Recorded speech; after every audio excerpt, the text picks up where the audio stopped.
All right, we're calling the meeting to order. It is 7 o'clock p.m. Our first item is our flag salute. I pledge allegiance to the flag of the United States of America and to the republic for which it stands, one nation, under God, indivisible, with liberty and justice for all. All right. Roll call, Mr. Price. Okay, Ms. Bollenbacher? I'm here. Ms. Compatello? Here. Mr. Hof? Here. Mr. Marks? Here. Mr. Oliverio? Here. Ms. Kalnick? Here. Mr. Wozniak? Here. Mayor Perry? Here. Solicitor Corbel? I'm here. Engineer Baker? Here. Chief Ford? Here. And myself. We have a quorum. All right, thank you. We have the consent agenda on the OneDrive. So we had the council meeting minutes from August 13th. We also had the bill list from August 27th and the reports, the manager's report, treasurer report, fire department report, not the library report due to the closure for several weeks. So we're scratching that off of here. So looking for a motion to approve the August 27th, 2026 consent agenda pending bill list approval by the borough president, manager, and treasurer. So moved. Okay, Mr. Marks? Second. Ms. Bollenbacher, any questions or discussion? Yeah, I have one comment, is that under the Tri-Cobb land bank properties, we described that additional lot that they're going to be adding as small. It's actually bigger than either of the other two lots. I think the word small is a misrepresentation of that lot. That's my feelings. I think you were looking at the wrong lot. It was for the one on Ewing Road. I think we misspoke about it, so if that's the case, I think I had mentioned that it was on Fountain. Yeah. It is not. It's not that one. No, it's on Ewing. It's the property behind the, and I didn't recognize that until I re-looked at it today. Oh, okay. And I'll show it, because we'll talk about it later. Oh, okay. So I'll show it. But, so we okay. might need to edit another part of it, which we can do, but we can make that edit next time. Oh, okay, thanks. Yep. Any other questions, comments? Hearing none, all in favor? Aye. Opposed? Motion passes. All right.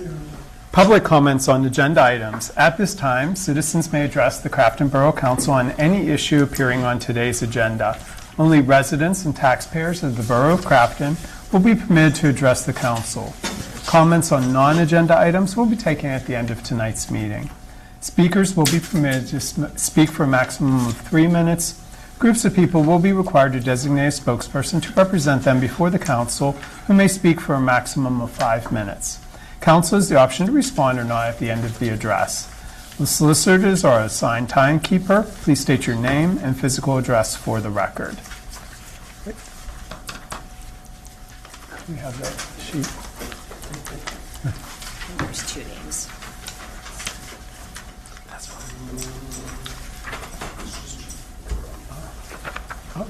Okay.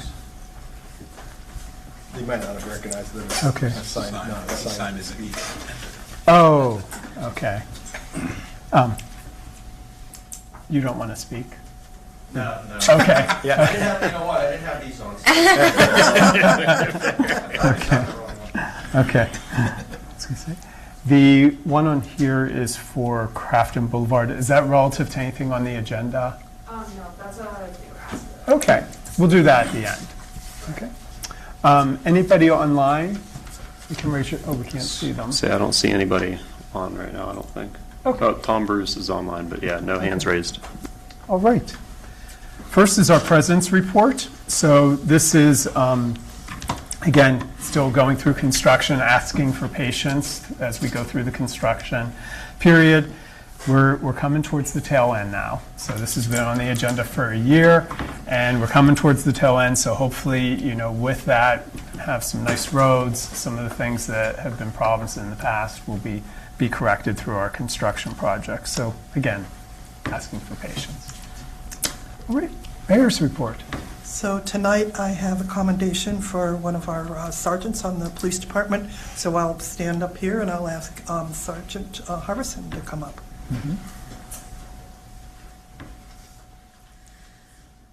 And Chief. I'm just here. We have a new mic here? I think it's been there for a month. A new old mic.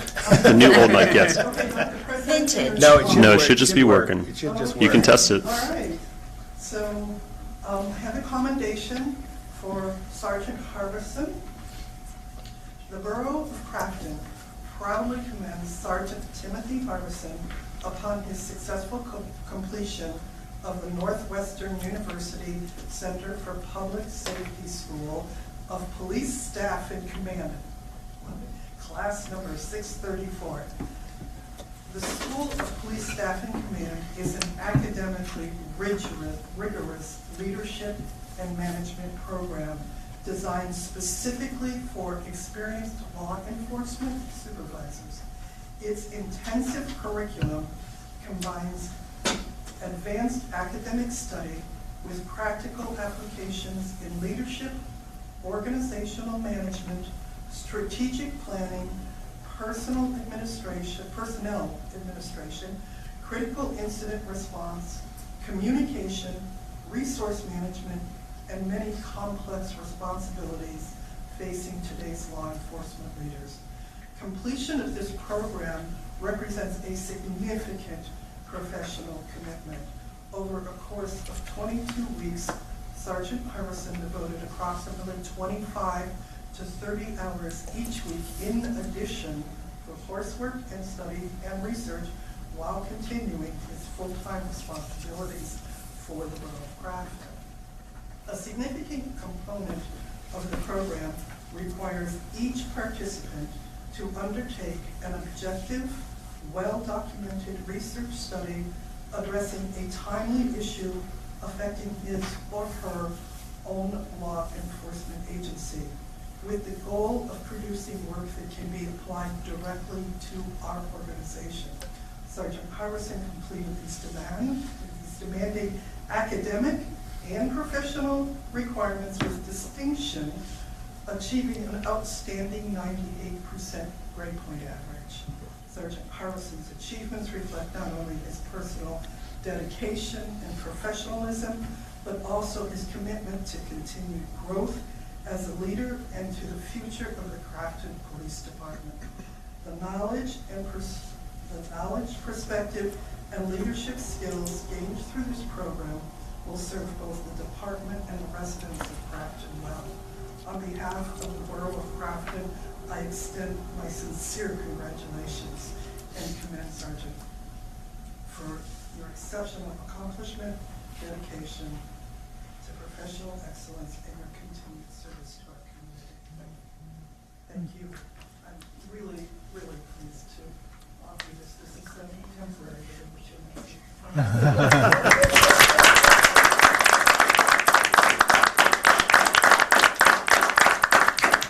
Just say a few things. I won't take up much time. The meetings are extremely long, and that agenda sure looks really long. So, when I came here, I told you that I was going to focus on officer well-being, and that also includes professional development. And I think it says a lot about Sergeant Harbison, who, like myself, is one of the oldest officers here, that he's still willing to go out there and take upon himself to be better. And these are very difficult types of scenarios to take on when you have a family and a working full-time job, and yet to make that commitment at this particular juncture of your career says a lot about Sergeant Harbison, and it says a lot about the rest of our officers who also taken upon themselves to take other trainings and continue to do so. So I'm very proud of Sergeant Harbison, and I'm also very proud of the rest of the department, and I want to thank the council, and I want to thank the president, the borough manager who I work with regularly, the mayor, because without your support, we wouldn't be able to do the things that we're doing here, and we are doing good things. These officers are dedicating themselves to the community, they're dedicating themselves to being better police officers, and dedicating themselves to be better people. And I truly am proud in my first year that we've accomplished all the things that we did. Congratulations, Sergeant Harbison.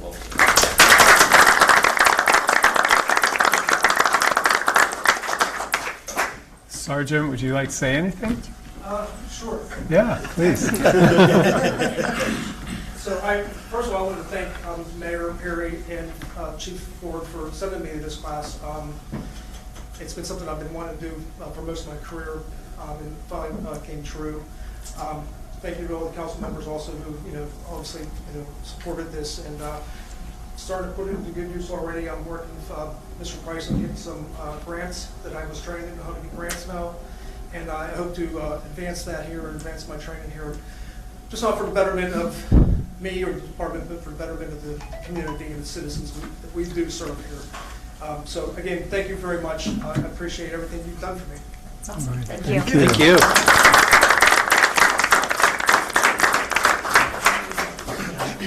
Oh, well, Yeah. should we do like photo op with? Yeah. with So I was trying to get some of them. Somebody to take a Yeah. picture. Get this in the newsletter. No, yeah, we can. We can? Okay, yeah. cool. Yeah, I took one, but it was not a good angle, so photo's a great idea. I was trying to get anybody's attention who could all I had was the side. I'm like, somebody take a picture.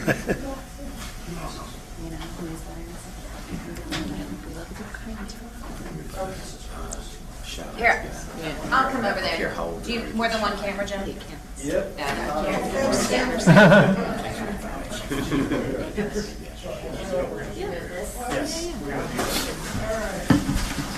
Oh, my. Same, it's gonna be 25. Sneaky that way. All right, ready? 1, 2, 3. Let me get some Steve is out of there. Okay, I got it. No, sorry, Steve. Yes, thank you very much. I don't think they can see me. Good. Sorry. Oh, yeah, you're talking the whole thing. Yep, we wanted to make it, there we go, thank you. Perfect. Is this yours? Yes.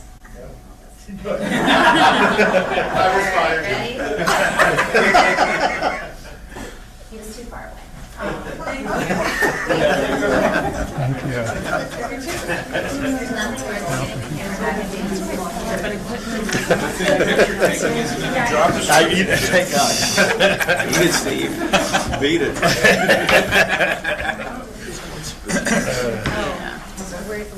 Nice. Get Chief to send you one of those pictures with the newsletter or whatever you want with. Well, Jim got them. No, we got, Chief No. got him, Chief got him. Oh, Chief has We got him. Yeah, and we didn't have my A phone. I didn't take mine. I'll get him. Chief. Yeah. Yeah, we have some time. Thank you. Congratulations. Thank you. Thanks. Thank you. Thank you. All right, is that it? I'm sorry. Yes. That concludes All my right. report tonight. Very good. Good report. Thank you. Solicitor's report. No public report this evening. All right, thank you, Mr. Corbel. Manager's report, Mr. Price. Thank you. First thing on the report is just reporting out on the library.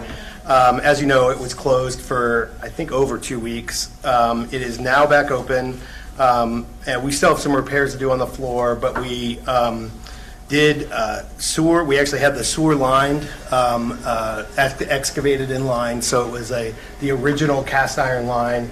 So that needed to be done quite badly. But it actually turned out when we got in there, we realized that that was not the source of the water that we were dealing with. We had been dealing with backups. That was not the immediate source of the water, though. The source of the water was actually the AC unit, the air conditioning unit. It had a broken pan. On top of 2 large furnaces, so that is also being replaced. We now are redirecting that water for now, so there shouldn't be an issue with water for now. But we're going to replace those 2. They're 30-year-old units, so they were in need of replacement anyway. This just allowed us to do it all at the same time, so that'll be done probably within a few weeks when we get the parts in. But you won't have to close the library to do that work. And then we'll repair the flooring that's there. So there's going to be some temporary patches on the flooring until the concrete dry. You basically have to let concrete cure for a few weeks before you can start gluing things to it. And so that will be happening shortly. And we are attempting to get the lateral lining done by insurance, since that's an insurable object. We're going to see if insurance will cover that. So working on that. Any questions before I move on? Okay. Next thing up, the salt contracts through SHACOG. As we've discussed now at 2 meetings, the bids that came back through the COG were much higher than they were last year, and much higher than what other entities around the state were getting. We're not entirely sure why, but we have this, and this was the second time they bid it. So we are looking for alternatives for ourselves. Luckily, because of the smaller amount that we generally take, I'm able to do some of that without going out to bid, so we can purchase smaller amounts from vendors. However, I've had a difficult time getting through, so we're going to keep working on that. We have until October to commit to the COGS price, and we're going to do everything in our power to not commit to that price, because it basically nearly doubles the cost of salt for the year. So we are working on that. Next up, as you know, we have 3 open staff positions in the administration. We have made offers to 2 folks, and we are pending clearance review before they're accepted. And once those are accepted, once they start, we'll announce who those folks are. And we went through a pretty extensive process with those first 2 folks. That was for the Director of Borough Services and for the Building Code official. Both of whom were interviewed by John and myself, and the chairman of the Finance Committee, which is Councilman Mike Hof. And then we also had AJ Pescuric, who is the vacancy chair and on the Planning Commission, who is a corporate coach, has also interviewed those folks as well. And so we're looking to, once we get through that process and they start, we will announce those folks, and we are working on hiring somebody for the community and economic development position as well. Next up is a community center with alcohol application. So as you know, earlier this year, at a request from a resident, we considered allowing alcohol at the community center with some stipulations. Those stipulations are that you have to apply, you have to make a $500 deposit, and you have to insure the borough, basically indemnify the borough for any damage or anything that happens at that event. And then it also has to be approved by council, and that's what this is. Tracy Calusi, who used to be on our rec board, requested or applied to rent the community center on November 14th and allow for alcohol to be there with her. We've received the application. We do have the $500 deposit in hand and the required insurance. So with that, I'd like to call for a motion to approve the community center rental with alcohol application for November 14th, submitted by the Calusi family. So moved. Okay, Mr. Marks? Second. Okay, Ms. Comptello. Any questions or discussion? The $500 deposit, that is in addition to renting the space, and then is that refundable if there are no damages, correct? Correct. Got it. Yep. Thank you. Any other questions? Hearing none, all in favor? Aye. Opposed? Motion passes. Thank you. The next item is the 30 Elmwood Street demolition. The COG is processing this, so the COG received the bid to demolish 30 Elmwood Street. They received 2 bids, the lowest bid being from Minifield Demolition Services at $17,500. This is, as I mentioned, this process is managed by the COG, and it's covered by a CDBG grant. The only expense to the borough is the engineering cost required to produce the report and the bidding process that's done. So with that, to reminder, this is a fire-damaged house that's been sitting there since January of last year. So with that, I'd like a motion to authorize Char West COG to award the project to the Minifield Demolition Services in the amount of $17,500 as the lowest responsible and responsive bidder, as recommended by Gateway Engineers. So moved. Okay, Ms. Bolenbacher. Second. Oh, Tie. okay, we'll go to Mr. Hof. That wasn't me. Yeah. I thought it was part. Oh, Ms. Kirsten or Comptello. Justin? Oh, okay. All right. All right, Mr. Marks. Any questions or discussion? I had a question on it. So once the property's demoed, then what happens? It will essentially be a vacant grass lot, unless and it is tax delinquent. It has been for some time. At that point, it just will remain until either the family tries to do something with it, which we don't anticipate them doing because it will have the lien amount for this, it already has several liens on it. It actually won't get this lien amount because that's paid by grant money, but it'll have other liens already on it. And so someone would either have to buy it or the family would have to try to do something with it. So could it go to the land bank, to the VRP program, conservatorship? Yes. Those are all options. Okay. Sale. Yep. Okay. A neighbor has expressed interest in taking it through the vacant property recovery program. Okay. Because that does put it back on the tax rolls. Yep. So we should be adding this property to our list of delinquent or blighted properties. Okay. Yep. Well, it had owners when it had a house on it, yeah? It did not technically. Oh. So it was similar to other situations around the borough.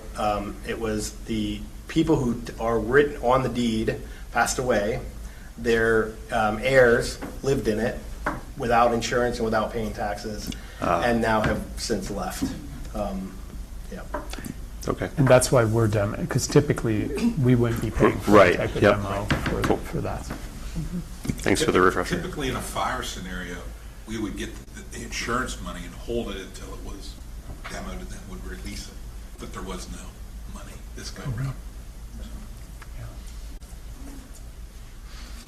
Any other questions? All right, all in favor? Aye. Opposed? Okay, motion passes. Okay. And the next up is the budget schedule. I had planned to do a preview of the budget tonight, but it is not prepared. I didn't want to do a half-prepared budget for this. Because of the shortage staffing right now and other work that we're doing, I want to make sure that it was complete when we do the first budget kind of update. So that will be happening at the first budget workshop, which is scheduled for September 10th. And one other note, we did get a call that Steve and I talked to or emailed back and forth about regarding today on the gas work that's happening up on Rogers Street. Thank you. I couldn't think of the name of the street. I was thinking Josephine. That also came up.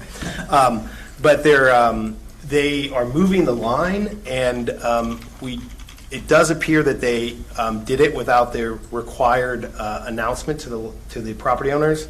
So one of the property owners will be reaching out to the PUC regarding this, first the company and then the PUC, and we'll have updates. If we do have updates, we'll share them as they come in, and to notify people about what People's Gas is doing. And they should have notified more. They had some requirements about how they were supposed to notify people, and they didn't do it, and we were now aware of that. So we assisted this property owner, giving them kind of direction on how to move forward. It is a private property, and it's between the People's Gas and the property owner, but we're trying to help assist as well as we can. So that concludes my report. Is there a way to send something to People's Gas, not just about this, because we also have the Steuben Street issue? Oh, I have an update on that too. Okay. Which we need to put out an announcement about. We did learn, Scott informed me after we reached out when Mike Hove had told me that they were working before they were supposed to be working. They did get PennDOT approval from that. They are not technically required to tell us. However, I have spoken with the foreman several times. He should have told us. He did not. So we're going to put out an announcement now. They are extending their hours. I'm not sure. Scott, do you have details on what they asked? It was either 8 to 3 or 8 to 4. Okay. I was to get that information. I still have not received it, but it was either 8 to 3 or 8 to 4 were the extended hours through PennDOT. And you saw them at least 20 minutes before 8 set up, wasn't it? 7:40 or 7:50. 7:50. They were already set. They were already doing work. Right. So we'll have to confirm that. It was down to one lane. I didn't Right. see if they were working, but it was one lane. But they were already starting traffic. Right. Okay. So they were initially not supposed to be doing that.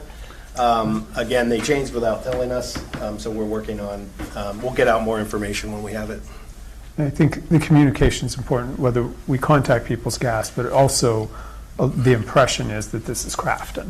working on this project and other ones. So that isn't the case, and we need to make sure that that is out there so people are knowledgeable about it. I would say, especially with all the sewer work and other Yeah. things we have going on, we now have Yeah. overlapping projects, and I find myself too explaining to folks around town, like this Rogers Avenue email. I was getting texts about it before it turned into an email thread, and it was like, this isn't the borough, but obviously we're tied into, or should be tied into, and at least be given notice on those things. So. So just if anybody is asked, I'll just give one more brief explanation for why it's a concern. Rogers is on a very steep hillside. They have put, the original gas line was built on what is now a paper street. It was at one point. That one. Right. It was at one point used, but it has not been accessed for probably well over 60 years. But that is where the gas line is. And my guess is they don't want to deal with having it on a hillside like that, so they're moving it up to Rogers, meaning they're having to put lines into everybody's house now from the street, from the actual, from Rogers Street, that is at Rogers Avenue there, and into the houses from the front. Some of those houses initially actually fronted on the paper street on the other side. So they're actually set fairly far back from the road. And now they're responsible for significantly longer gas lines. Bridges that go to their back door. Yeah, right. So Right. did they notify the residents? They notified the residents that a new gas line was going in. They did not notify the residents that there would be a change in where they were, Service line. basically their service lines, which they are required to do by law. So is that something where we need to send a letter or do something? I think the residents are going to do it. I think it's okay for the moment. If you want to communicate with them about a broader issue, right, the communication issue, that's totally fine to do that. They have government relations folks and Jim knows folks. And that's where that should go. Okay. So just wanted to update. So if anybody else gets questions about it, that they can answer them. And that the resident is reaching out to PUC to file a complaint. Or at least they have to, I think they're first supposed to call people's gas. They should, yeah. But Yeah. then you can file an informal complaint with the PUC. Yeah. So sometimes that helps. And if it doesn't, then they have a formal complaint process. Scott probably has more experience than me, but it's hit or miss. Yeah. Okay. Thank you, Mr. Price. Engineers report, Mr. Baker. Thank you, Mr. President. So the Broadhead Sewer Separation Project, as mentioned, we are nearing the end of this. With the reconstruction on Park Street between Broadhead and Linwood, also completing the concrete and curb work on Belvedere, and they have started the excavation on Belvedere as well to get that prepped for paving. So both of those are underway. Next week, beginning on Monday, on Park Street between Linwood and North Emily, they plan on beginning the excavation of that roadway. They will have no parking signs posted. They are coordinating with the property owners, also with the school district busing as well. They're coordinating all that stuff as we speak. So they will excavate one side of that road from Linwood to North Emily, get the base in. They will make ramps to get in driveways, flip to the other side, get that done. The reason they're doing that is lining it up. They are planning on paving next week, Wednesday, Thursday, Friday, and the following Monday. So hopefully we are getting base and final wearing course on some of these roads here within the next week. They have also started the lawn restoration as well down through here.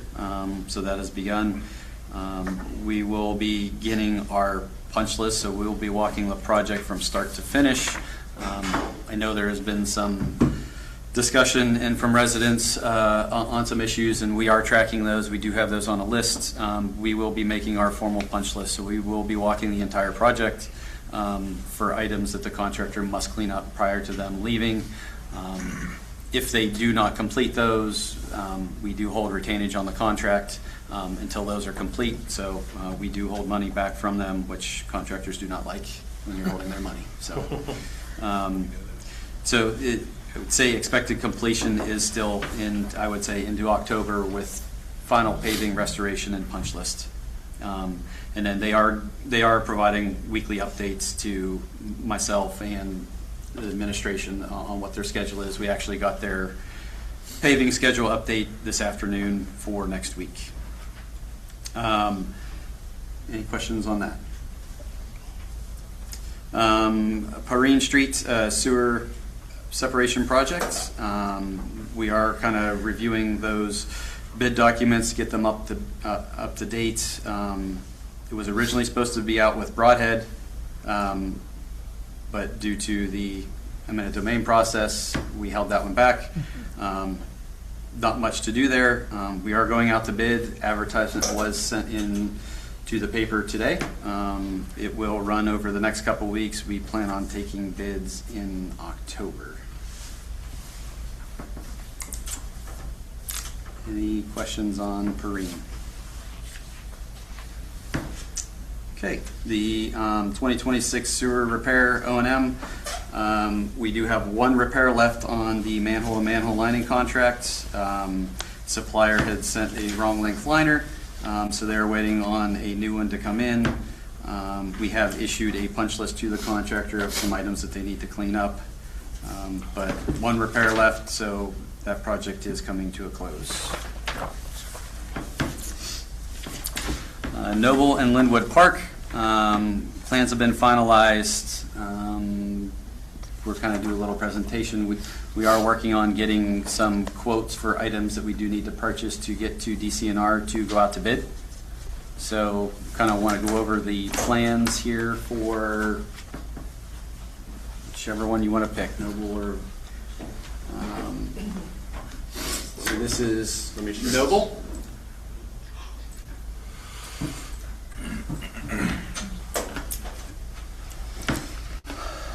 So these plans, I believe, Mr. Keenan had started these. So we are getting these through with the bid documents. We are replacing some sidewalk, resurfacing the basketball courts, and I'll get into the costs and how we're breaking this project up when we plan to bid. Site amenities, bike racks, there are park benches, lighting for the courts, pedestrian lighting, which are bollard lights along the sidewalks, is an option. We do have ADA ramps that we are installing, crosswalks.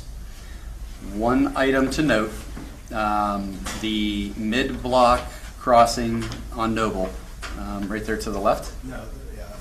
So we had to submit to PennDOT because it is a state road on this portion of Noble. They came back and asked about the mid-block crossing. And there was a crosswalk there previously. PennDOT does not allow or does not like mid-block crossings. If we would want that, we would have to do a study on how many pedestrians would use that crosswalk within an hour's period of time, do a report to submit it for PennDOT to accept it. There are other options that we can pursue instead of doing a count because of the improvements to the park. That could be a little bit more timely. So we can do the study to allow that mid-block crossing, or if we remove it, we have a thought that we can add an additional crossing up at the corner here.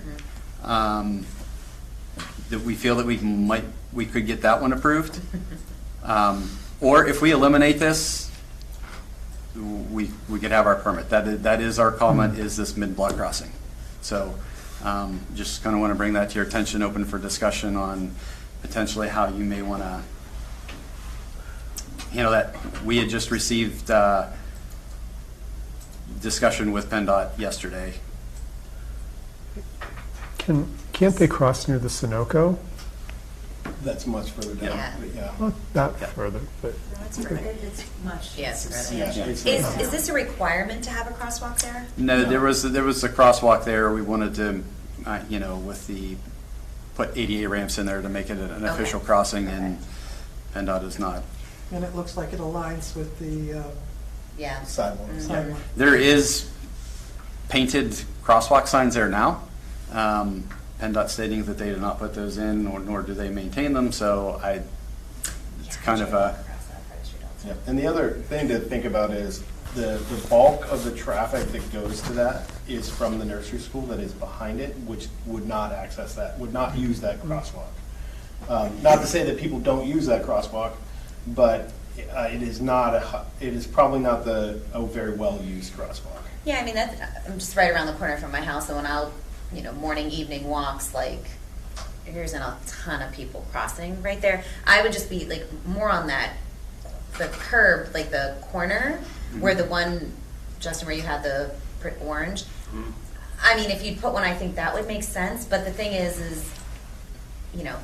that is an odd turn, that's an odd corner. Yeah. Like, most times people are half on the sidewalk because if someone's coming, it's not that wide, so Yep. it feels like it would sneak up on people if there would be a crosswalk right there. yes. Right. So I I agree. Yeah. What about if we took it from, where this crosswalk is, across? Yeah. Like straight across, because it's before it starts to curve. No, Yeah, no, Yeah. There, yeah. yeah, Yeah. Yes, yeah. That way it's not before the curve. right. I'm guessing And you- maybe yeah. at a little bit of an angle, so it really is before the curve starts. The other thing to consider is this, no matter which way you do it, if we leave a crosswalk in, we're gonna have to get PennDOT approval. We are probably already looking at getting an extension on this. So, this is you might be able to get it, we're not gonna get this in this fall, no matter what, or are we hoping to get some of this work done this fall versus getting it done in spring or summer of next year? Potentially, but I'm thinking like depending on which alternates are selected, once you put out the bid, which we'll get into, so that was one of the discussion items. Alternates, one of them is resurfacing the basketball court. Pedestrian lighting is its own alternate. Right. The court lights is its own alternate as well for this park. So there's 3 alternates for Noble, which gives you the option to pick and choose based on how the bids come in to fit within the budget of the grant amount. Paving likely would not happen. That's going to be the spring. You wouldn't, because of where this court is, you wouldn't want to put the sidewalks in before you pave, because then you're going to have to get a paver over top of the new sidewalks to get in there. So likely you're probably waiting till spring to essentially do this. Right. Doesn't mean you can't bid it this fall, and then the start date is whatever, March. But what you're telling me then, if it's most likely to happen in spring anyway, we have time to ask. So Yeah, we do maybe- have the extension. That one has not been requested for this project, so we can do the extension, Yeah. get this thing out to bid and get it complete. Yeah. So what is the cost for the traffic study for the crosswalk? I would have to talk to our traffic Yeah. traffic team to discuss what that is. So I think if we knew the magnitude of that, we could make the decision whether or not we should maybe even go that route. What concerns me is that if we don't put some kind of crosswalk in, we have a public space there that we're attracting people to. We don't have a good way for them to get there, especially someone with in a wheelchair or whatever, something, a wheelchair ramp. And that's why I'm thinking what they don't like is that middle of the road. Right. But if we move it up, then you've got to cross Right. here and here. Right. So there is a way to do that. Mhm. Still requires a study though. Still Yeah, requires a study. Yeah, I think if we knew how much that cost, it Yeah. may not be as much as we thought Well, to it's get not- what we want. It sounds like we're not in a rush, Right. so we have the time to find out what the cost is at the next meeting. Let's look at both, because I do like the idea of moving it to the north, but that is also very awkward in the curve. oh, the curve, that's the. And it's not technically an intersection on the other side, so that might be equally awkward. Oh, Yeah. yeah. Like, the visibility is a little better, but may not be, substantially good enough. So the So- Midwalk crossing doesn't particularly connect you to anything immediate on the other side. Yeah. But it is the closest, Right, safe so it would place. you'd either have to cross down by Steuben. The closest one is up at Steuben, Yeah. if not here, which is not great. I don't think most kids are gonna have the wherewithal to do it at that point. No, They're they're just gonna be gonna running head across the towards street. park. Yeah. Guys, I'm not They're gonna gonna lie, walk this right adult across right where doesn't that do mid-block that. house I is. literally walk right Yep. across the street. I didn't even know there was Follow a, Pam. Yeah. those cars come around the corner pretty hot, so. Yeah. There's Sydney and Noble. Yeah. Yeah, you're either crossing here by Noble and Yep. East Crafton or up here on Steuben. Yep. Do we want to talk about I think it makes sense let's talk about the alternates. Sounds like we need more information for that decision. We might as well just introduce the alternates now so that they can see Yep. for Go what back to the they PDF. are. And then, Yeah. because we're going to talk about this again anyway. Yeah, and so- I'll go over the costs at the end, so we'll do this one, we'll do Linwood, and then I can go over what the costs are for each of them. So the alternates, again, is resurfacing the basketball court, so milling off 1.5 inches, overlaying that. 2, pedestrian lighting. Again, those are going to be like light bollards down along the sidewalk. And then the last one is the court lighting. And again, why we do those is we break this up depending on the costs to fulfill within the budget. Do you want to, Justin, you want to bring up the document with the numbers on it? Yep. I think it's the third. Yeah. So for Noble, so the base bid, that's all the work. So that's the concrete sidewalk, excavation, line striping, the signage, general stuff that needs to happen as part of this project. You're about 166,000. To mill and pave the court, you're looking around 22,000. Pedestrian lighting, those are the bollards, 44,000. Because for that, you have to install all the conduit and wire to all those, along with the panel upgrade and all that stuff. The court lighting, so it's for those 36,000, and so the amenities, which we had discussed previously with the borough of purchasing those through CoStars and some installation there. So bike racks, park benches, the mural, and a new sign was about $22,000. So that was purchasing that stuff and like Public Works to where to come out and install it. So, and the nice thing about that is, so you can approve the bid, go out to bid on all this stuff, and then when you get the bids back, depending on how good or bad they come back, you can pick and choose. So you have another opportunity to make choices about all of these items. yes. So that's Noble. You want to flip back over to Linwood real quick? Yeah, is there anything else we want to talk about? Well, I about mean, we Noble? want to, why don't we just, the same thing, it's the same thing with Linwood. The alternates are pretty much the same. Mill and pave the court is 22,000. Pedestrian lighting is 44,000. The court lighting is 36,000. Repainting existing handrails is a couple thousand. And then Borough purchase install a number of items, similar concrete cornhole balls, an ADA picnic table, benches, bike racks, at an estimate of 20,000. So again, you bid the whole package, and then you can pick and choose which of those items you want to do.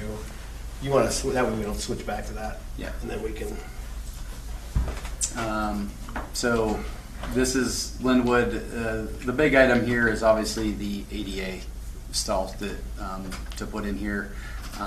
Because of the grade issues there, we do have to have there's a few steps and there is a switchback to meet ADA requirements for that. Again, mill and pave the court, new line striping. There is a ADA picnic table on this one, a seating area, bike racks. There is some bollard lighting. There's a panel upgrade here as well. And then the games there, that court is staying. It was just going to be purchased and and some painting for those courts. And so I guess not a decision that has to be made. This was just a preview, I guess, of what we can talk about at the next meeting when we have some of the other costs.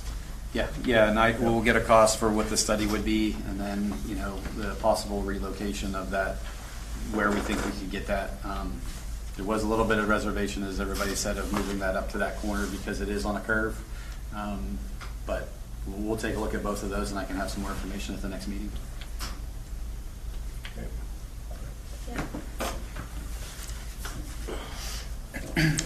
Okay. The People's Gas Line replacements, see, work has started there. It has been discussed earlier. Did talk to the foreman for the contractor.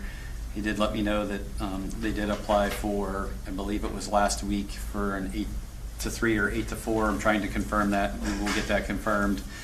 Once we do get that confirmed, I'll get the information over to Jim, and then we will get it posted out to the residents on the website and through Savvy. Any questions on that? Okay, the Crafton Boulevard improvements, LSA grant, the extension was approved, did meet with the city. We do have to have a discussion with the school district on how that was working. That is for the EV charger. So we have that discussion of back into the parking lot. So once those discussions had, we can finalize that stuff and figure out how we're going to bid that one. Yeah, from a timing, because it involves some trees too.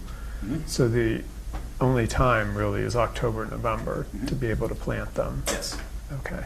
Yeah, and I think we had discussion of being able to plant those this fall in those locations to make sure that Right. we'll just verify that it's not going to impact any of the other construction that has to happen and get those put in. The Crafton Elementary streetscaping project, again, met with the city. We are separating out the city portion of the project for their review on this. And then there was a presentation of the check, I guess that was last week. Yep, on the Last 19th. week. Yep. Attended, so nice presentation. There's a large check outside the council chambers, so. And I think once we get this stuff and meet with the city to discuss their portion of it, we'll have more discussion on proceeding down with design on this one. Yep, and we are still waiting. We don't have a contract in hand for this.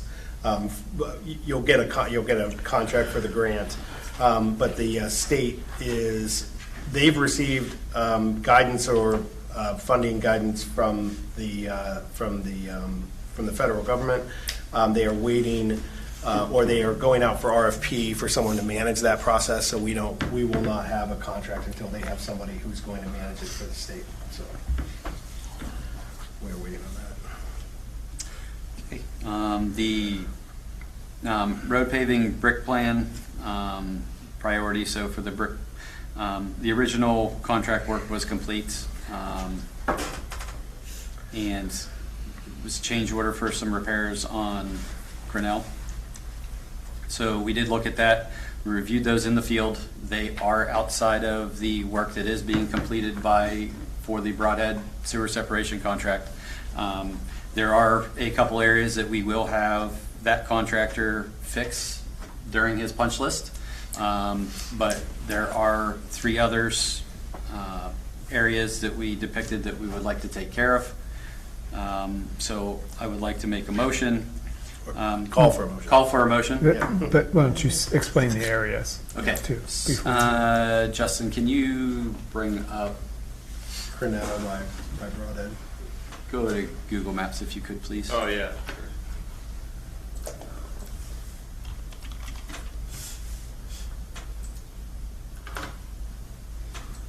So near the intersection, there is actually near the, closer to Belvedere, there is a significant dip there. Zoom in a little bit. It's like where the brick, the existing brick, it kind of makes like a triangular shape there. There is a dip there. pretty significant. I know Mr. Hof has pointed this one out, coming through here. So that is one of them. As you come down Cornell towards the Borough building, you can see it's probably 3 feet or so away from where the trench was that was restored. Some brick heaving in there.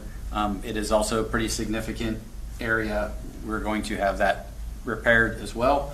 And then the last one is right underneath the busway. Keep going. You can barely see the end of it. It's actually in that northern lane. Again, brick is heaving. Did go there, witness, watch a smaller car, and it hit and almost bottomed out on the car. So those are significant impacts to vehicles of the residents of the borough. So we want to make sure that those are taken care of. What is the cause? Because these are brick streets that have been here a while. There's been a lot of talk on brick streets. Mm-hmm. Is this just something that happens with brick streets then? Yeah, I mean, just from the age of them, water, freeze thaw. Obviously, we had a significant winter this past year.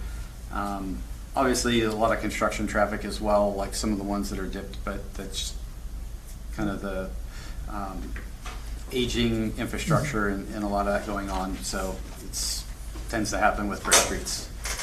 That one's been there 30 years. I know that. The one under the underpass. So that's been there. It'll be sad to see it go. It's a permanent resident now.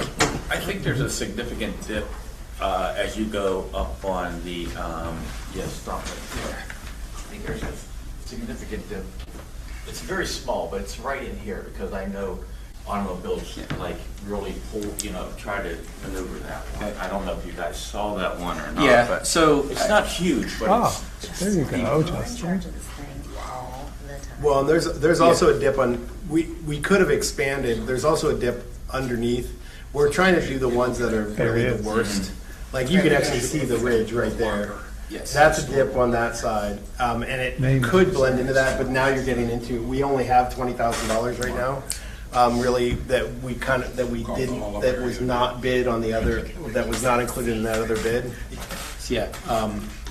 And I think that, we've talked about doing, brick restoration, Every year. every year, set aside a budget for that. So I think some of those other areas and things, those are things we can add to the list and have a priority list on those. These ones were, because of the heaving and where they're at, of like trying to take care of those, and then we can address the other ones on a yearly basis. So is that the triangle right there? Yeah. No, it's actually, it's hard, That's where it it's is. in Cornell, yeah. Yeah, so that wasn't part of No, the... you can see very clearly where they have done trench restoration and what sits outside of it. There is absolutely stuff that's inside of it that needs to be redone, but that'll go on their punch list. Yeah. So again, because of the cost-wise, we were trying to pick the few here that were significant that we saw that we felt that we could get within close to that budget. So that's kind of where those were at. Happy to discuss any other areas on brick, but I think these were the ones that were selected. So question about this, possibly the change order. Does that mean we'd be asking the same contractor? No. The Brick Street repair contractor. Okay, so a change order not to the Broadhead. Correct. To the Brick Street. Correct. repair Correct. contractor. Yep. Yes. Amarante was using a different brick. They actually have someone on staff that used to do brickwork, but now works for Amarante and does. Because we weren't Does it. thrilled with how they were doing that. Agreed. Yes, okay. Yep. So no, this is Salente Construction. And they have done where they have done work, they have done a great job. Mm-hmm. Okay. Anything Okay, else? what was the pricing to, not the total, but did you have it broken out by each of the items? I do. Let me pull this up real quick. So there's divot, there's, let's say, the ridge, and then the triangle, if we use those three terms. Because last meeting you guys talked about the divot, right? And it was like It was 8750. 82, maybe 87. 8750 is what the meeting minutes say. So,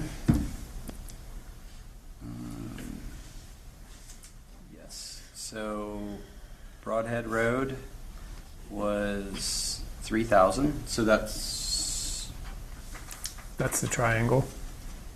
yes. Okay. Next one was 4,000. For the ridge, So, No. no, Broadhead, the ridge is 3,000, the ridge is 3,000. yes. Okay. Cornell at East Crafton Ave, so the one closest to, I would say Belvedere, the triangle, was 4,000. 4,000. And then over underneath the busway, that one is a little bit bigger, that was 7,000. Wait, No, that is, you're not talking, that's just the cost of the repairs. That does not include traffic control. the traffic. Correct. Traffic control is actually the bulk of the, Yes. one of the largest costs of this, because you have to, Yeah. yeah. Because of the concrete base, so 2 traffic control, 2 MOBs for traffic control, 1 at this intersection here, it would take care of those 2 repairs. That was $4,250. And then another setup for the same costs to make the repairs down underneath the busway. So the total is $22,500. So the work is 14,000, and then the traffic control is another Yes. 8.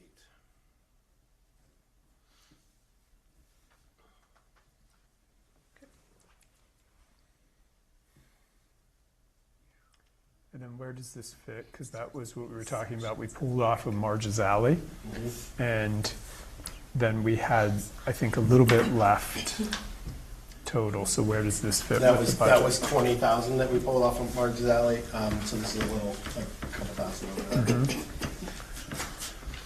In Marge's Alley, the 20,000 was all that we had left Yep. for that? Okay. So do you want to call for a motion? I'd like to call for a motion. I'll make a motion to accept a change order. Means you accept what, discuss what the not to exceed is. Oh, Should I just make 22,500. the motion with 22,500. that? Okay, I'll make a motion to accept a change order not to exceed 22,500 for brickwork to repair the divot and rut on Cornell Avenue near Belvedere Street and a ridge on Cornell under the bus bridge. Second. Okay. So Compitello and Marks, repair divot and cut on the, okay. Any questions or discussion? Budget, Yeah, that's what we're we good. talked about. Yeah, the 20 from Marge's Alley, and this is, so we'd be 2,500.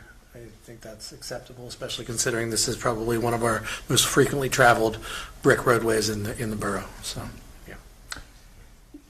Yeah, Marge's Alley was around that 20,000 that we pulled off, so we only are doing Linden and the Fountain Street.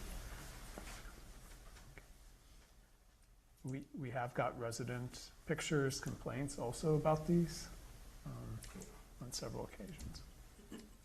Any other questions or discussion? Hearing none, all in favor? Aye. Opposed? Goodbye, Mr. Ridge. It'll be sad. Okay, the road paving, Alex Paris Contracting, base bid was accepted at the last meeting. We are waiting for their bonds and insurances and contracts to get back, and then we'll get those over to Mr. Price for signature, shooting to hopefully get started here in September. Broadhead Sewer Separation Project paving, kind of discussed that earlier. We will be continuing paving the end of next week into the following week. And then the street permits received. We have not received any additional this time. Okay.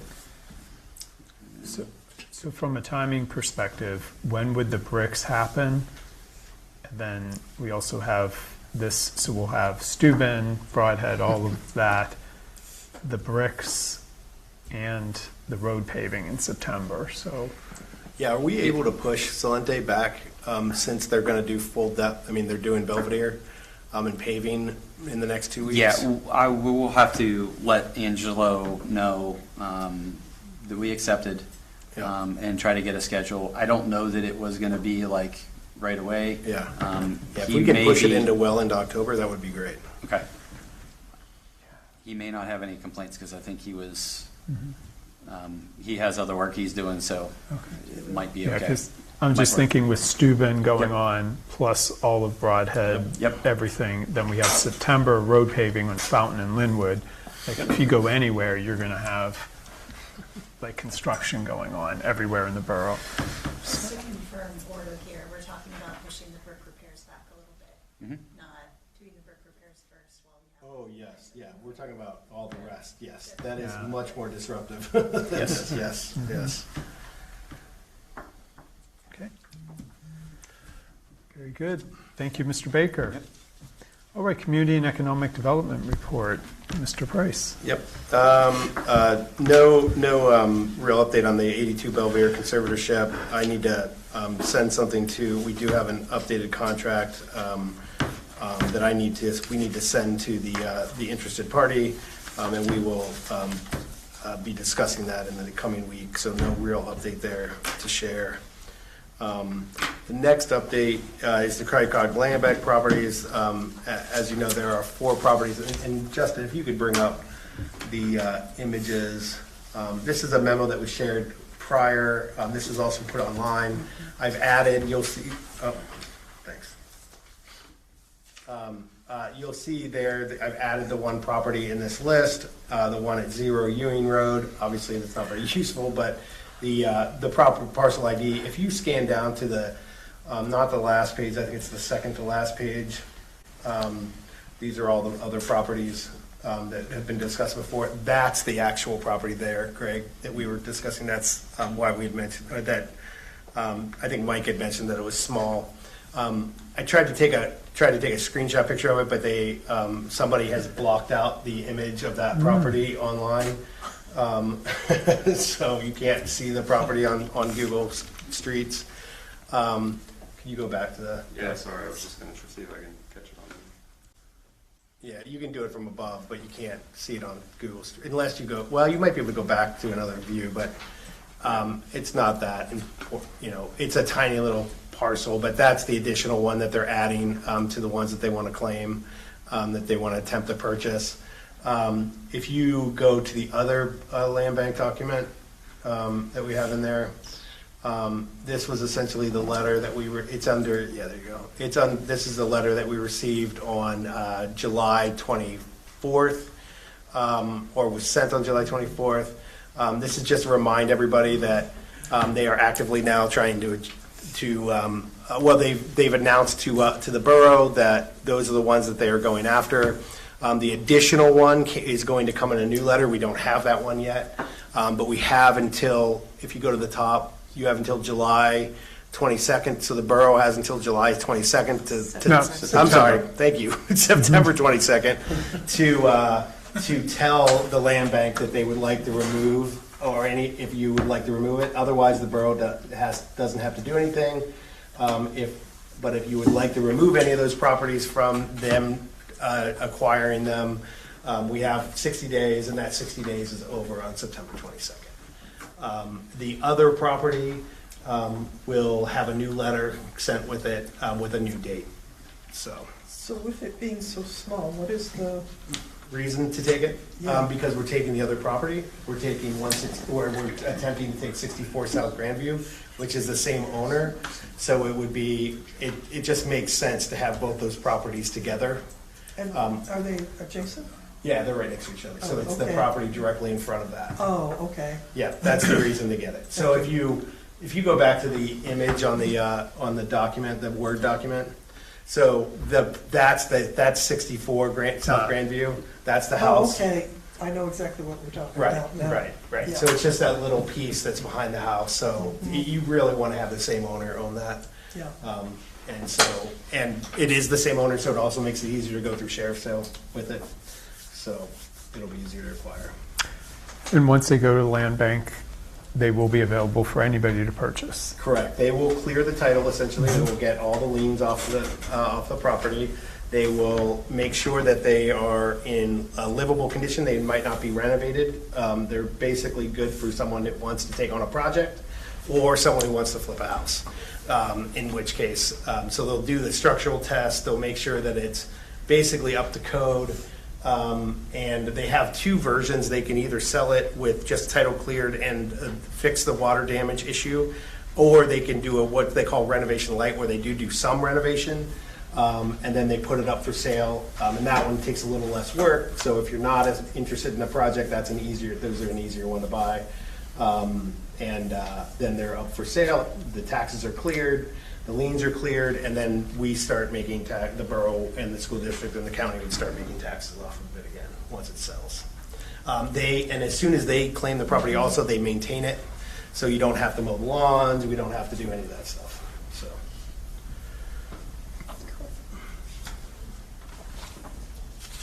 So I have so there's four. I would like to be able to do some work on this and be able to give a description of each property, like how much back taxes are on each property, so that we all do our due diligence about what these properties are, like how big they are, what they look like, how much back taxes are there, and I would be happy to put a little report together for each one of the properties to share with everybody, so that when we have to make that decision, we kind of have, we know, we have as much information as we can, so that we're making a informed decision. Because right now, I don't know that we all know what all the back taxes are that would be forgiven, things like that. I'd be happy to do that, to be able to share with council, so that when it comes time to whether we're voting on this or however it goes, that we have that we have that extra information. So I'll be happy to do that and share with everybody. Yeah, we can get, we could have Steve pull the other information. I'm sure we can't do all of it for free, but we can get him to pull the other, the other information. I have the information on four of them already. Steve helped me out today, so. Yep. So you're able to see the county back taxes? Yeah, we would get we'll have Steve pull the county back taxes and the basically all the liens that are on the property. Oh. Right. So you know what the school board's in for, what the county's in for, and what the borough. We can find what the borough's in for, but we can't just get the other information. So Steve would just collect all that information and pass it over to Greg to do some research. Compilation. I took it all and put it in a spreadsheet as it comes up on the docket. Okay. I didn't type it in, but Yeah. my friend Claude did. Okay. So go to this page and say, do that, and it doesn't. So. Okay. I could tell you what I already have for the other properties. I want you to have to do more work than you already done, but. It's like literally 3 minutes. Okay, all right. It's not a big deal. Okay. Yeah. Yes, you can set whatever you want, Craig. I'm happy to look at it. Okay, fantastic. Thanks. Yeah, I mean, you could just head to the Allegheny County Real Estate portal and punch these lots in, and you'll pull up lot area, square footage. Like the first one's 4,500 square feet. You can see a bunch of. Yeah, but that's not giving you the back taxes. The back There taxes are other is ways a to little look that more up. Yeah, court doc. yeah, you look at Right. the court doc. Yeah, right. Any other questions on that before we move? Okay. Next on the list, the Imagine Linden engagement schedule. We did have the engagement on the 24th. Thanks everyone for attending that. That is, I think it now is posted. I didn't check. Did you check before you came in? Whether the video was posted, I did not check. Oh, I didn't check. I did. I think it is now. Okay, Yeah. great, thanks. I think Carissima posted it. Okay. So that, the video for that is posted online. And if it's not, it will be by tomorrow. I forget, and it's on our YouTube channel as well. And so that will be up there. There is an ongoing survey that closes on September 4th, so if you haven't already taken it, please take the survey. And then we are going to be sending out an invite to have people who want to join focus groups. There are going to be several stakeholders that are already chosen, like leaders in the community and whatnot, but also we are opening it up to others who want to join focus groups. and they might actually end up being more like workshops where you can kind of play out some scenarios and see how it works out. They're kind of being flexible about that. And then there'll also be stakeholder interviews, and when they come back with all the information, there'll be an open house at the end of the project, and with the findings of the survey and the public engagement and the focus groups and the interviews all combined. And that concludes my report. Great. Thank you, Mr. Price. Our standing committees report, Finance, Administration, Sustainability. Mr. Ho. Thank you. The Finance Administration and Sustainability Committee did meet since last meeting, and happy to report, as you can see there, and I don't always go through everything on the spreadsheet. You can look at that. But the good news here is, as you look through that, for the most part, we are trending on budget. Our actuals are very good. In some instances, our expenses are lower than expected, and our income is slightly higher than expected for this year at this point in time. So financially, doing well.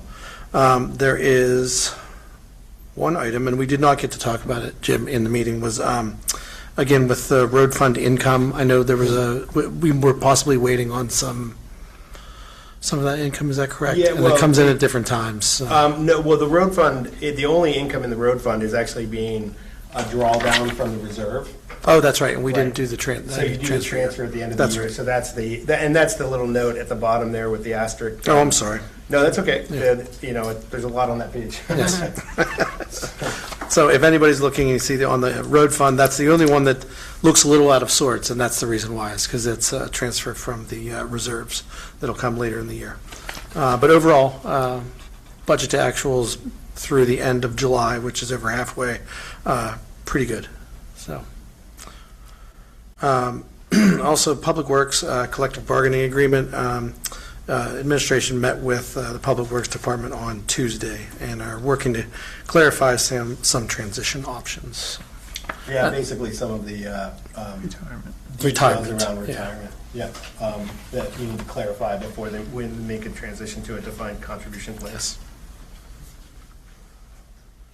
And for the most part, that is, unless anybody has any questions, that is all for my report. Thank you, Mr. Hoth. Infrastructure and Land Use, Ms. Gomptello. Sure, I'll get this one started. We'll tag team this one, since I've been on vacation. But first up, the MAP grant application. So our comprehensive plan, the Crafton E-Room 5 plan that I know a lot of people participated in back in 2017, and around that was they are meant to be updated every 10 years or so we're coming up on that 10-year anniversary. That comprehensive plan, the Thrive Plan, can be found online at craftonborough.gov/planning commission under the community planning section, so you can look at it, see what's in it if you're not familiar with it or you want to refresh yourselves. But with that in mind, we are looking at applying for funding from the state to do an update next year, or get started on an update next year. Most common funding for that is through the state, through DCED. They typically cover 50%, so we will need a 50% match. But that grant is called MAP grant, and we are applying for $100,000 total project budget. Make sure that I'm understanding that right. That's correct. The total project budget would be about $100,000, Right. which means they would be paying for half of it. So hopefully they'll award us $50,000. Kirsten, is your mic working? Is it not? You might have to hold down the button. If you're red light's Somebody not on, must you have have to hold down the disabled button. Okay. Yeah. Well, you can switch it back. Or you That's can what I flip thought it usually over. it was on. There's a She's button. coming up on the closed captions. There you Yeah, I go. didn't- Somebody I flipped didn't it touch out. Pick up. There you go. Yeah. We turned it off last time because it was making that weird interference thing. Yeah. Sorry. Yep. Okay. Well, then I don't have to have it so close. I moved it closer because I didn't think it was picking up. So I'd like to make a motion to adopt Resolution 2026-13, authorizing the borough to apply for funding for a comprehensive plan from the Department of Community and Economic Development's Municipal Assistance Program, or MAP. Okay, Ms. Bolenbacher. Second. Mr. Ho. Any questions or discussion? Hearing none, all in favor? Aye. Aye. Opposed? Motion passes. Right, moving on to more funding news, the 2026 Gaming and Economic Development Tourism Fund Grant. We've talked about this one for other uses in the past, GEDTF, it's a fun one. Grant application for improving the Baker's Acres trails was submitted. Just a minor update there. We have submitted that grant. Hopefully we'll get it to improve Baker's Acres trails. Third item, this is where I will probably pass it over to Mr. Houff because I was out of town when we had our last infrastructure committee meeting. So the DCNR and GEDTF pool area improvement grants that total $404,700. Those plans have been posted at the pool and on the website, and the bid is going to be opening on September 3rd. There has been some folks talking about it and providing kind of feedback, so it sounds like people are actually looking at the plans and are interested in it, but this would involve, again, new slide, climbing wall, pavilion, awnings and stuff over the concession stand and some other improvements. So overall, a really nice improvement for our pool for next year. So Yeah, and we're looking for all that work to be done during the Yes. off-season. So everything's in place and ready, and will not be in the way will not be an impediment to the pool season opening. And there is going to be a pool celebration for the final day on Labor Day of the old pool slide. So if you love the old pool slide, you can come down and enjoy the slide one last time. So if anybody's interested in those plans, once again, they're posted at the pool and on the craftonborough.gov website if you want to take a look at what's going out to bid.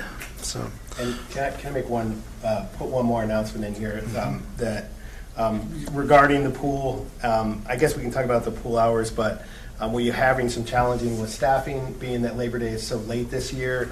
A lot of the lifeguards are already back at school, so we're having some difficulty.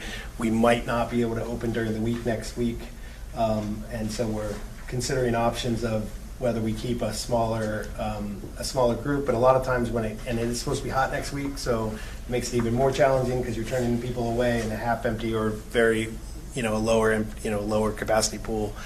When it's hot, so we might actually have to end up just not opening. So it's unfortunate, but with as late as it is this year, because it goes well into September, we're having some challenges with staffing. Mm-hmm. So. Yeah, all the colleges and schools are back this week or sometime Monday or this week. Yep. And all of the lifeguards are very active in their community. They're all on sports teams and everything else, so it's really, really difficult to schedule. Last item, the DCED grant for $325,000, and that's for the pedestrian and other business district improvements. The design is in review, and we're working with lighting consultants for samples and pricing and new pole installation. And again, that's along Stotts and East Crafton Boulevard, and also on Crafton Boulevard up by Fig Tree as well. Mm-hmm. But the main area that we talked about was along Stotts and East Crafton Boulevard. East Crafton Avenue. East Crafton Avenue, I'm sorry, thank you. And on East Crafton Avenue. And we talked about string lights before. Those are the samples that we're looking at. But the big thing that we found out was that we will have to be putting in our own poles in order to put those in, because we're not able to attach to the existing light poles there. We are not going to be allowed to do that. So, and I'll clarify that is not a voting poll, but a POLE.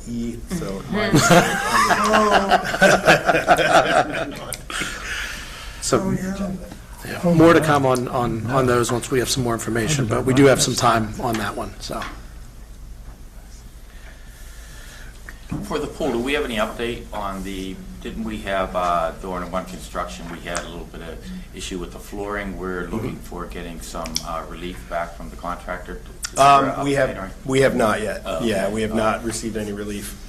We did send them a letter, but we might not have enough evidence to get the money back. So, yeah, we're not sure where that's going to go.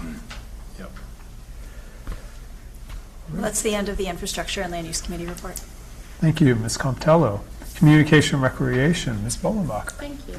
All right, first up, we are going to have a kind of a bonus yoga night because of the cancellation thanks to the Canadian fires a few weeks ago. So we're having a sunset yoga. That'll be on Wednesday, September 9th at 7 p.m. at the park. Our next massive event, though, of course, as we all know, is Fall Fest. That's coming up on Saturday, September 26th, and that'll run from noon to 6. Thank you to our sponsors, Fast Callan, and Gateway. We have a lot going on. We have our music band, which is Mango Creek, will be playing from 2 to 5. We are going to kick the day off with our pup parade. That'll start roughly at, I believe, 1 o'clock or about 1:15, somewhere around there. It's $10 to have your pup in the parade. There will be prizes at the end. All the money, though, that's collected will go to a charity. We haven't chosen the charity yet, but it will go to a good cause, usually an animal-related cause. So when we decide which one we're going with, I will let you know. As of right now, we have over 35 food and craft vendors, and our beer garden is growing. We now have 2 vendors. We have Back Alley Brewing as well as Y Brewery, excuse me. And we do have some feelers out for a few more beer breweries, so we'll see if we get any more added to our garden. Some of the entertainment we'll have that day. We'll have axe throwing, inflatable obstacle course. We'll have pony and horse rides. We're going to have a bouncy house, face painting, kids crafts, lawn games, balloon artist, and a lot more. So please come. One thing I did forget to do, Jim, if you can put it on the next agenda, we need to make a motion to lift our dog ban so we can have the actual parade and not fine anybody. So if we can lift it for that day, if you can put that motion on the next meeting, I would appreciate it. Any questions on Fall Fest? Did I miss anything on Fall Fest? I just want to add, we are having a cornhole tournament. That's right. Thank you. Yeah, I think We it's did gonna- add a cornhole tournament. Yep, so that starts at 3, and you can register. You'll see flyers up. There'll be a QR code, but you can also, on our social posts, you can find the link there to register a team of 2. Thank you very much. Yep. And of course, our lovely bocce tour will also be open. So. Next up, the free sale that we are sponsoring was originally scheduled for Saturday, November 14th, but we found that there is an event already going on that day. So we have moved it to Saturday, November 21st at the community center. The hours and things didn't change, though. It's going to be from Saturday 9 to 1. You can drop off your things that morning from 8 to 11:30. We also are going to have drop off the evening before from 6 to 8, I believe, are the hours. So feel free to bring your items. Again, in the next week or so, probably the next meeting, I will have a list of do's and don'ts in terms of what we're accepting. But that's also on the rec board website already, so if you want to take a look there. So yeah, bring some good stuff and take some good stuff. And just, by the way, you're not required to take anything if you bring something, and you're not required to bring something to take something. You can participate any way you like, and anything that is not taken by the end of the day will be donated. Other upcoming events in December, we have it's no longer our Crafton, our Celebration of Lights. It's going to now be Crafton Holiday Celebration, and it's moving to the Crafton Circle down by the Borough building. We're going to have like a pop-up bar or pop-up Christmas party at Circle Inn. We're going to have vendors. Hopefully our local businesses will be taking place. We still have a lot of details to figure out, but as they come, I will be reporting them. Of course, Santa will make his debut, as well as Mrs. Claus and a few other guests. So as I get those details, I will continue. And also, we are still looking for homes for the holiday house tour. That will be held the day after our holiday celebration. The holiday celebration, is Saturday, December 5th, with the holiday house tour scheduled for Sunday, December 6th. If you have a lovely house, show it off. Let us know. If you have questions, how much of your house do you have to show? That type of thing. Any questions that you have, just let us know. We'll be happy to answer whatever you need. We're just looking to show off some beautiful homes. So I know you all have some. Show them off. Any questions on those? I will have more details of those as well as we come up. What did you say we're renaming Celebration of Lights to Crafton? Crafton Holiday Celebration. Celebration. Yeah. Thank you. And I'm going to back up a little bit because I did skip 2 events. We have our 21 and over Halloween mini golf event. That's going to be on October 17th, which is a Saturday from 7 to 10. It is for people 21 and over, hence the title. I believe it's $10 a person. You can pre-purchase your tickets on our Borough website if you wish. We would prefer you did that, just so we have an idea of how many people are coming. But you certainly don't have to do that. You can show up that night and bring your own booze, and there will be food trucks. So Feel free to dress up if you like, but it's not required, but it's definitely encouraged. We are also going to have a kids spooky golf. That's going to happen on Friday, October 30th from 6 to 7. That one is not adult, so bring your little ones, have them all dressed up. We'll have treats and other surprises for them. Any questions on those? Ongoing events. Our mini golf is still open on Fridays and Saturdays now through October, weather being friendly, hopefully. That's every Friday and Saturday from 7 to 9. It's $2 a round. If you take your ticket, your receipt from mini golf, and take it down to Crafton's Ice Cream Delight on the corner, you can get a free treat. So golf and ice cream is not a bad way to spend your weekend. Our yoga in the park is still also going on. That's going on every Saturday in the park at 10 a.m. And again, weather pending, that's going to last through September. And as always, volunteers, we need you. If you can spare us any time, whether it be an hour, 2 hours, all day, we don't care. We'll take however much time you're willing to give. Please come to the Borough website, go to the rec board, and drop us an email. We'll take it from there. Unless there's any questions on that. That's it for my events. And my last subject is our newsletter. We are still collecting the needed articles, but I do think we pretty much have our list of articles that we're planning to feature in the next newsletter, which will come out in October. So unless anybody has questions on that, that concludes my report. Thank you, Ms. Bodenbacher. Okay, Board Commission recruiting, Ms. Polkownik. Yeah, short and sweet tonight. Currently, we have just a couple. Recreation Board, there will be a 4-year term coming up. Currently, that particular seat does expire. I thought it expired at the end of this month, but it's already expired, and it will go through September 30th of 2030. Civil Service Commission, we have 2 alternate seats currently. They're 6-year terms. One expires on February 1st, 2029, and the other is May 20th, 2032. But yeah, we have done a great job this year. Most of the seats are full. So if anyone has any questions, you can always look at the website for more information or let me know. But yeah, job well done. Thank you. All right. Community announcements. We have our next council meeting is Thursday, September 10th at 7 with the budget workshop starting at 6 p.m. Our employment opportunities, we have the Community and Economic Development Director position and our substitute part-time crossing guard for Crafton Elementary. Both positions can be found on the Borough website. Pool hours, make sure to check the Borough website for changes to the pool hours this month and next month. And then we have the pool slide retirement celebration happening on Labor Day, September 7th from 1 to 7 to celebrate the last days of the pool slide, the current pool slide. And then Fall Fest, we have, of course, this September 26th from 12 to 6, and Ms. Bolenbacher went through all the details there. The new ads, I think, are the pony and horse rides and the cornhole tournament. All right, does anybody else have any items to add? I'm adding one more thing. Sorry. Yes. Mike had a really good point. I'm adding this to Fall Fest because, as Aaron mentioned, we just have so many fun things going on. But we did get the church arcade is going to be bringing in a variety of arcade games for us to use for free, so free to play. So that was very exciting, and the rec board was super stoked that I'm looking at Mike and his colleagues in the church arcade are doing this out of the goodness of their heart. So we're super stoked. We even have like pinball and classic arcade games that will be at Fall Fest. So it's very exciting. So thanks for doing that. I just want to bring up another point. There is a church for sale in Crafton. I saw that. You could franchise. Saw that, and it has a parking lot. So bring your idea home. It's on Steuben, the one on Steuben by the Steuben and Union.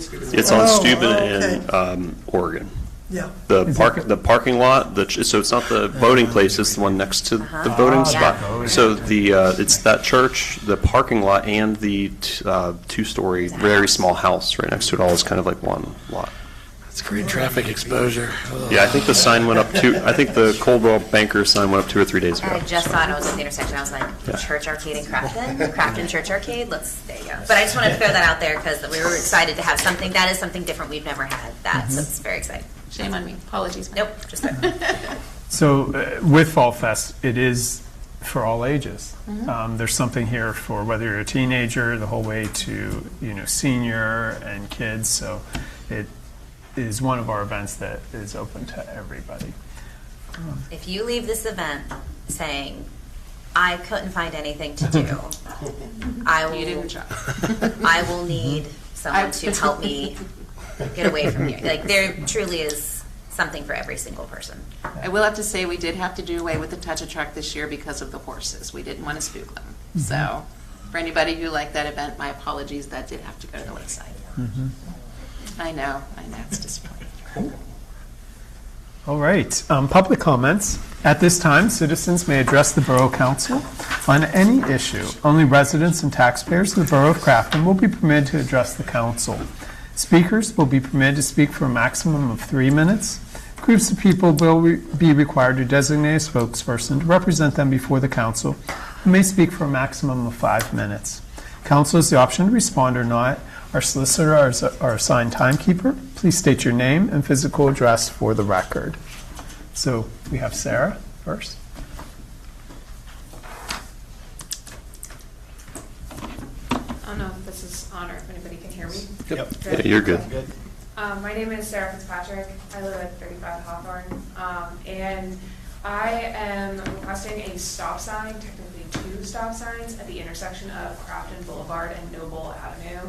There are 3 primary factors that are driving this request. Number 1 is in an area where there's a lot of walkable neighborhoods. This street connects a lot of those neighborhoods, and it's right next to an elementary school.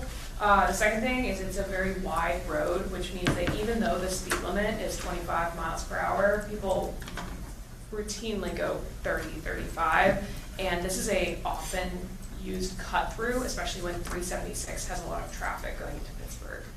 And the last thing is there's a crosswalk that is on a very strange angle, as you can see on this map, which means that it ducks into a blind corner. So I myself have almost been hit by 2 separate cars, and I submitted a email to the engineer's office a few months ago. I think we went back and forth about this. And then I saw somebody else almost get hit by a car the other day. So that's motivating my visit here today. So I printed out some pictures of this. I know you have this up here, but there's diagrams of the points that I have covered here. And I really appreciate your consideration. Thank you.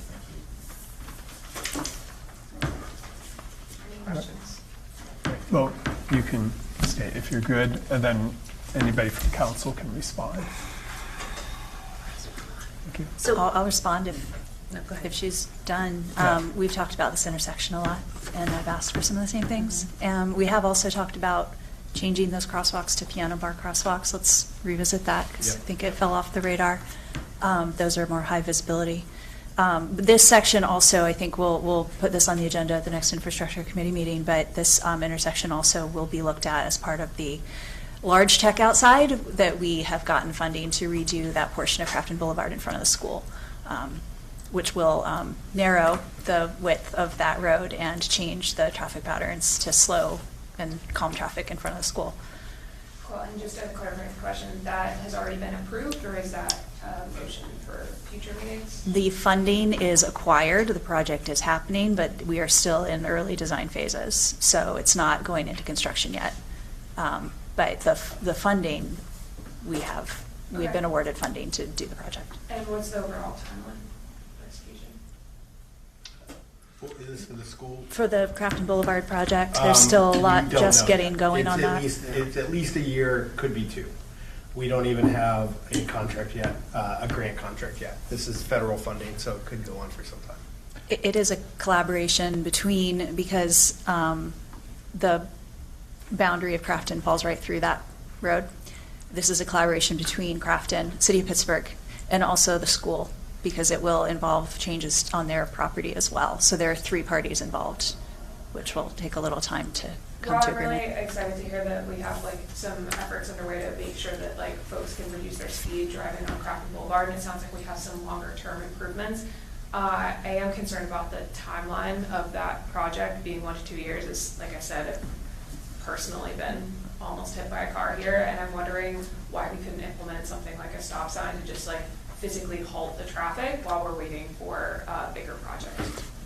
One of the reasons, and we have talked about this before because of what Ms. Compitello just mentioned too, that the side where the red car is currently sitting there, so that side of the road is technically City of Pittsburgh. So we would only be able to put currently a stop sign in on the Crafton side and not the other side. And that's kind of not typically how intersections work, because it would be confusing because the other side would not stop, one side would stop. So it's a collaboration between us and the city, and something that, we have definitely talked about, but that's one of the reasons that it maybe hasn't been moved further ahead sooner than this. Okay. But hopefully whenever with the grant money, because that is changing the roadway, that oftentimes opens up our ability to change traffic patterns, so.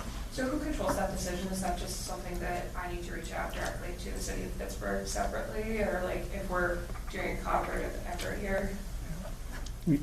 Because we want to keep this fair Yeah, for I think everybody, we 'cause should don't want discuss at the next Q&A. infrastructure committee meeting yeah. and get a better response to you. We'll have to look at exactly where the boundary is too, because on the bridge side, that might be us again. That's that us. is the city of Pittsburgh. Is it? Okay. Yeah. We'll put it on the agenda for the next infrastructure committee meeting. But I thank you for bringing this up. It's something that we have talked about a lot, and I know there have been several ideas that have been brought to the table that we've tested, and some of them haven't quite worked, but some of them I think we still could do. So we'll put it on our next agenda. Okay, and sorry, I'm still unclear about how I can help drive this moving forward. Like I hear we're going to put in We can talk after. If you want to talk to me after, we can go with Sounds that. great. Yep. Thank you. Thanks. Yep. I was going to say, I mean, I know we've talked previously about having stops elsewhere on Crafton Boulevard. I mean, I'd like to see more controlled intersections generally along that street, given how many kids walk up and down and cross streets. When we've had that conversation in the past, that has generated the need for traffic studies in order to be able to do any of that. Yep. In addition, another thing that's happening, eventually it is a longer term thing, but Black's Bridge needs to be replaced. And the deck will need to be replaced, which means one of the reasons that it's a blind corner on the one side is because Black's Bridge is essentially opaque, which it shouldn't be, but it is. The way when you come up to the corner, you can't see through the way the guardrails are designed. They can definitely be designed much better. I don't know that was taken into account when it was replaced last time. That's probably a 5-year horizon before that work would be done, but something else to consider as part of that. So.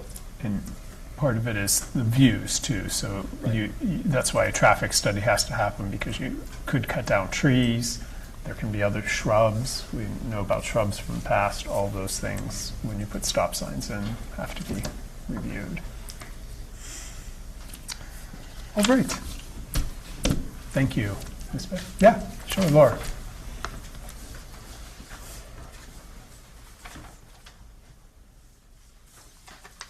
Hi, Laura Casey, 66 Lincoln Avenue. So I have a question about the property that was brought up, the church, the house, and the parking lot. What was the zoning before the zoning changes, and what is the zoning now? And what were they permitted to build then, and what are they permitted to build now? Are they permitted to tear down that property and put up whatever they want? Is the parking lot rules different than the church rules? All right, wait. That's all? Yeah. Yeah, that's it. I sort of noticed that to Justin, but I realized I need more information than just what it was and what it is, so it may be. Yeah, you're good. I took a look into this. And I can go into some of the details from what I see, and then you guys can chime in if you want. I mean, I'm pretty sure beforehand it was R1. I don't believe the zoning changed at all. It's now neighborhood residential, so it's still R1. I was looking through. We have our zoning code out on the website. We have the website or the map out on the website. Both versions, I believe, before and after, are still out there. All the uses are listed out there. So I mean, it's not I don't think it could be converted to anything more than, what is it, like potentially 2-unit, I think, is permitted in NR from what I'm looking at. Or dwelling conversion, apartment institutional is conditional use, so they'd have to come and get approval for something like that. Yep. And that's for all 3 of those lots. Okay, so what exactly does the last one mean? Somebody could go and they would want you to do that. They'd have to go through planning commission and it'd have to come a recommendation to us, and then we would have to approve that use before they could. And the only use it could be is essentially housing. So basically converting the church into. Housing units. Yeah. Yep. I mean, Like some of the stuff on the Are they south able side. to tear the church down and rebuild? Yes. Sure. Apartments? No. No. No, not Okay, apartments. they have to use the existing structure, If they're going to turn it into units, yes. apartment units. Okay. And then what about the house behind it? It has to remain, well, it can remain a house, or they could tear it down and either build a house or a 2-unit duplex. Okay, and then the parking lot, is it? Same thing. Same thing. Everything's the Same same thing. thing? Yep. Okay, all right, perfect, thank you. Yep. Your church. Yeah, like I said, I'd encourage you to check out the zoning code. There's a whole huge table of, it's called the summary use table, where you can see what would be permitted. Yeah, there are other uses like Right. things like that, but nothing, Parks, nothing like businesses. bed and or anything like breakfast. Yeah, there's a bunch of daycare. Yeah, I don't know, daycare for 1 to 6 children. It's like really small stuff. Okay. All right. Anybody else? Yeah, Karen. In fact.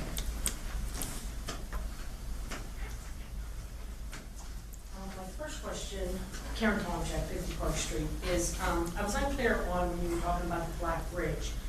Is one part of that in the city? No. Wait. I'm sorry, go ahead. Let her go through Yes. everything. Let's keep it to the right structure. If they go through everything, then we respond. All right. Not My the back second and forth. comment is the new curb in front of our house on Park Street. They damaged it when they were putting the bricks and the gravel and the dirt in. Now, I did let the engineer know, and I believe he came up and looked at it. I just wanted to make sure it's on your spot check, whatever. The crosswalk on Noble Avenue, I think it's a good idea that we do a crosswalk there. My son was hit by a car in that exact spot about 30 years ago. There were no crosswalks there at all, and he was crossing to go to the park. So just a little bit of information here. And the paving, you had mentioned that I think it's going to, on Park and all those streets, that it's going to start next week, and they're going to work Wednesday, Thursday, Friday. They're going to work Friday. They don't usually work Fridays. And then the following Monday, which is Labor Day. Or is it the following? Yeah, I thought you said They're doing Park Wednesday, Thursday, Friday. Monday through Wednesday.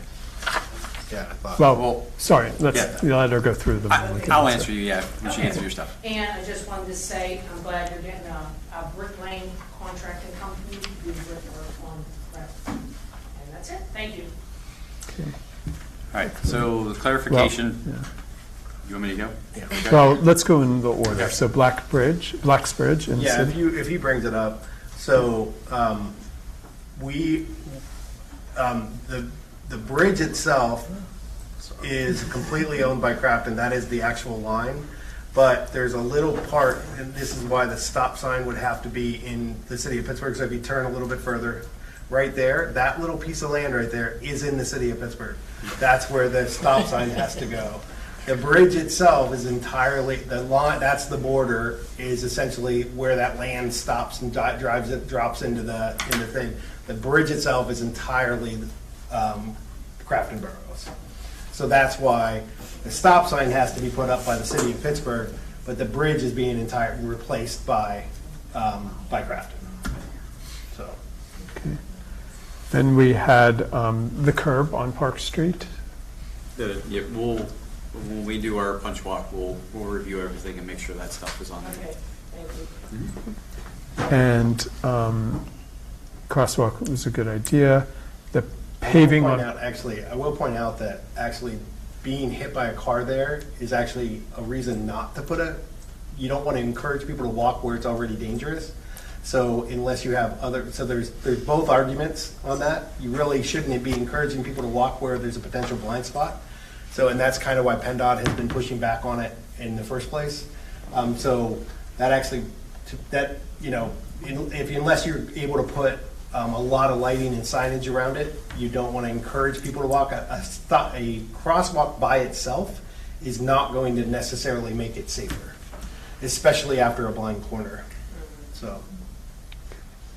Then we have, the paving on Park. Yeah. So starting on Monday, they will be excavating from Linwood to North Emily, that portion of Park. Okay. The paver is to move in on Wednesday. They will begin putting the base down on the other side of Park, I believe is the plan. Belvedere, Park, if they have time, they'll start doing the final wearing course on the roads that still need topped. As far as Monday, I think they just kind of said, hey, we're going to work Wednesday through Friday and the following Monday, probably not thinking of Labor Day. They will not be allowed to work on Labor Day. So we'll have to, holidays are not allowed to work. So we'll make sure that they understand that they cannot work on Labor Day. And then laying of the brick, okay. All right, Karen? Ben? I'd like to make one comment for their school, the Blacks Bridge crossings.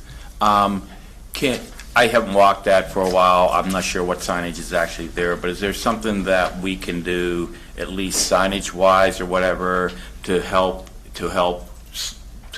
what she's requesting, at least not a stop sign, but maybe a little bit of a please slow down type stuff like that to get people to be a little bit more cautious in that area.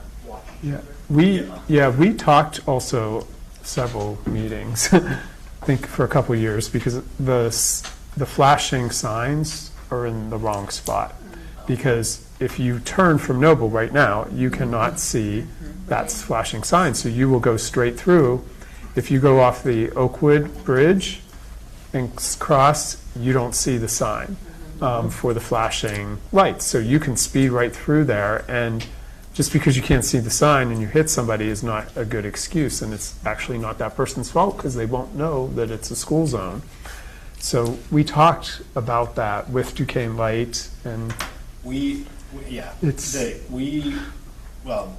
been a long process. We started talking to Duquesne Light in November of 24. It took them 18 months to finally respond to us. By the time they had finally responded to us, the lights had gone missing, that had been removed, and now you are not allowed to install those lights. So you cannot buy those lights anew.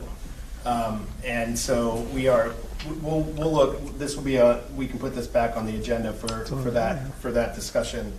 And just, I want to clarify, Scott was not the person you talked to. You talked to Larry, our old engineer, who left about 2 months ago. And so I'm sorry if those conversations didn't move forward. I was not aware of those conversations, so I apologize if those didn't. But it wasn't Scott's with a consulting engineer. But we'll put those back on and see what we are allowed to put new signage up, but it's a little different. What's permitted probably now. Similar to what's further up on Noble. Yeah. Is the signage that you can put up? What is it? Yeah. It's basically, it's not lit signage. It's not lit. But I think there might be some, we can put some brighter signage up than what's there. That signage is pretty old too. Yeah, because that does not do anything.